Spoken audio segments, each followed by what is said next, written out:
Combien de temps ça prend? Comment ça se passe? Pourquoi c'était nécessaire? Est-ce que vous pouvez revenir un petit peu sur cette restauration? En fait, ce tableau était exposé ici dans cette église et il a été vandalisé par des personnes qui ont projeté sur le tableau de la cire chaude sur à peu près les trois quarts du tableau. Donc ça a incité la commune à le restaurer. Et donc ils ont lancé un appel d'offres pour ça. On a répondu, on l'a obtenu et donc le tableau est parti en restauration à l'atelier du CICRP à Marseille, donc qui est un grand atelier et qui offre beaucoup d'avantages pour restaurer ce type d'œuvre très grande, puisque un tableau de 20 mètres carrés, il faut, voilà, eux ont une fosse, hein, ils appellent ça une fosse, c'est-à-dire un grand atelier avec beaucoup de matériel de manipulation et d'observation aussi. C'est pas trop difficile de récupérer un tableau sur lequel il y a eu de la cire chaude? Alors on a réussi à l'enlever, fort heureusement, avec des loupes binoculaires pour voir de très près, des scalpels surtout bien aiguisés. Et on a parfois ramolli cette cire pour ne pas arracher bien sûr la couche de peinture, mais avec de la patience et du temps, on y arrive. Ce qu'on a fait, c'est qu'on l'a remis surtout dans sa dimension d'origine parce qu'à un moment donné, les bords ont été repliés sur le châssis et c'est un faux encadrement que Pierre Bainville, le peintre, avait peint. Donc on l'a remis dans sa dimension d'origine à la demande de la DRAC aussi. Et comme ça, le tableau pourra être réinstallé plus tard à son emplacement dans le chœur. Ce tableau avait été conçu pour être dans le chœur, donc pour l'instant il va être dans les bas-côtés de l'église, mais après il sera à nouveau dans le chœur. Et vous avez peut-être l'habitude, mais est-ce que c'est impressionnant d'avoir ce genre d'œuvre entre les mains? Alors oui, j'ai l'habitude de ces dimensions-là, c'est un petit peu même ma spécialité, mais c'est toujours... ça nécessite... beaucoup une approche un petit peu différente que sur un petit tableau. Et moi, je suis aussi spécialisée en peinture murale, donc j'ai l'habitude des très grands décors aussi. Donc il y a des similitudes dans les compétences qui sont nécessaires pour ce type de grand format.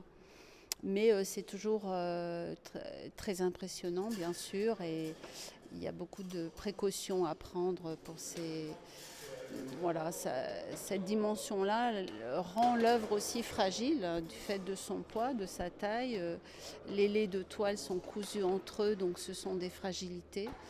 Et il faut faire très attention à tout ça. Quelque part, c'est un petit peu vous qui êtes à nouveau à l'origine de cette œuvre. On fait une grande différence entre un peintre et un restaurateur. Le restaurateur va vraiment s'attacher à assurer une pérennité à l'œuvre, à assurer sa conservation, mais en aucun cas ne va repeindre ou modifier l'intention du peintre d'origine. Justement, on part en quête beaucoup avec des analyses, des observations sous différentes lumières. On part à la quête de ce qu'a pu être l'intention première du peintre. Parfois c'est très difficile, on n'arrive plus à la retrouver tellement ça a été remanié. Mais voilà, on mène beaucoup d'enquêtes visuelles, chimiques, pour mieux comprendre ce que c'est qu'une œuvre, cette œuvre en particulier. Et donc on est là vraiment pour conserver, stabiliser et bien sûr redonner une visibilité de l'œuvre si elle a été perdue.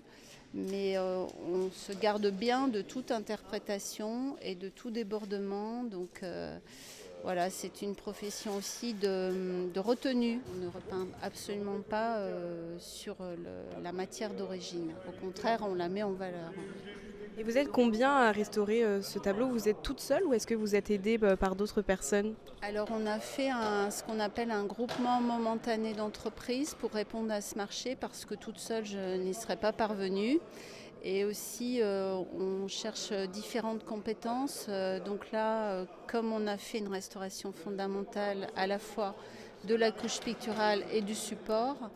Je me suis entourée de collègues qui sont spécialisés dans le support parce que ce tableau, on l'a doublé pour finir, après beaucoup d'hésitation.